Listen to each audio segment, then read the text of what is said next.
सध्या मी ठाण्यामध्ये आहे. ठाण्यामध्ये मोठ्या प्रमाणात बंडखोरी झालेली पाहायला मिळते. 2 टर्मचे नगरसेवक असलेले प्रभाग क्रमांक 3 चे भूषण भोईर हे अपक्ष उभा राहिलेले आहेत. मोठ्या प्रमाणात जे आहे कुठेतरी आता त्यांचा प्रचाराची ही रणधुमाळी सुरू आहे. भूषणजी काय सांगा, खरं तर महत्वपूर्ण ठाणे महानगरपालिका निवडणुकीत सगळ्यांचं लक्ष लागलेलं आहे. आपण बंडखोरी करत या ठिकाणी जे आहे सिटी या नेत्याने अपक्ष जे आहेत उभा राहिलेला आहात, काय सांगाल? बंडखोरी करायला लागली. बंडखोरीची आमची इच्छा नव्हती. आम्ही एवढं याच्यामध्ये या प्रभागामध्ये एवढी कामं केलेली आहेत. 2017च्या इलेक्शन पासून तर 2025 पर्यंतची आता जे काम आहे ते आतापर्यंत जे तुम्ही बघितलं असेल तर शिवाजी चौक किंवा आम्ही हॉस्पिटल बनवलेलं आहे, परत आपला दवाखाना असो, ज्योतिबाचा हॉल असो किंवा अशी बरीचशी कामं ती रस्त्याची कॉन्क्रीट रस्ते बनवलेले आहेत. आपण जेवढी कामं आहेत ही नगरसेवकच्या निधीमधून किंवा नगरसेवकच्या माध्यमातून जे करता येतील तेवढे आपण कामं केले, गार्डन बनवले, सगळ्या गोष्टी केलेल्या आहेत.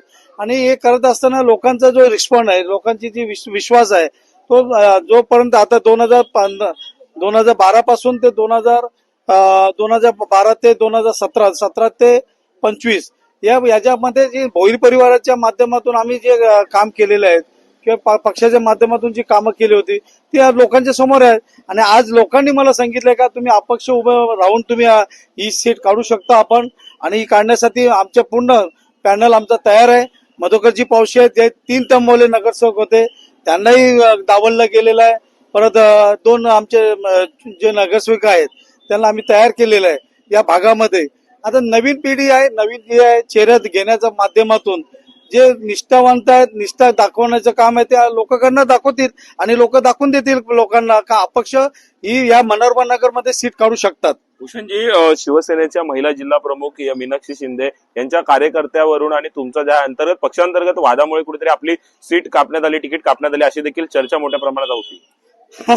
ते तर आहेच. आता बघायचं आहे, आपण दाखवून देऊया. बघा, पक्षांनी आम्हाला दिलं नाही किंवा हे नाही, पक्षाच्या पुढे आम्ही आपल्या घरात आपल्या पत्नीला सुद्धा जे आहे तिकीट देण्यात आलेलं आहे. कुठेतरी घराणेशाही वगैरे घराण्याशी आम्ही सांगितली नव्हती. आम्ही आमच्या भागात जे काम करतोय, आता एक ड मध्ये मी काम करत होतो आणि पावशे ब मध्ये करत होते, पण आम्ही जे काम करायचं ते आम्ही तीच संधी सांगितली का बाबा जे आमचे आहे ते आम्हाला द्या, आम्हाला दुसरं कुठलं हे नव्हते. माझ्या बायकोला मी सांगितलं नव्हतं द्यायला, हे तुम्ही दिलेले, आम्ही नाही मागितले. आमच्या भागामध्ये जे बाळकुम डोकाली कोलशेरमध्ये जे करत होते आणि माझोड्याला तुम्ही नाही दिला नाही, तिथं तुम्ही वेगळ्या पद्धतीने चालवलं गेलं. माझ्याकडे तुम्ही नाही द्यायला पाहिजे होतं, नाही दिलं. तर आता पक्षाचं चुकीचं हे आहे. आम्ही इथं मनोरमा नगरमध्ये आम्ही या भागामध्ये काम करत असताना 2012 मध्ये दादा राष्ट्रवादीमधून निवडून आले होते, वहिनी राष्ट्रवादीमधून होती. त्यानंतर ही पॅनलमध्ये आपण 2017च्या याच्यामध्ये मी शिवसेनेमध्ये त्यांना घेऊन आलो. हे 3 नगरसेवकांना मी घेऊन आलो होतो आणि भागामध्ये काम करत असताना आज ठीक आहे, पक्षाला गरज आहे आणि येणाऱ्या याच्यामध्ये आम्ही चांगल्या पद्धतीने काम करू.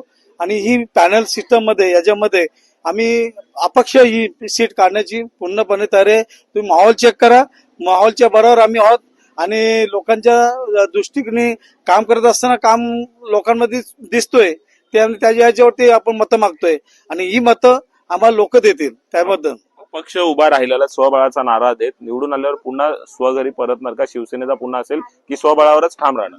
नाही, बघूया आपण आता त्याच्यावरती. आता स्वबलाचा विचार नाही, आता जो आहे स्वबलावरतीच चालले आहे आता.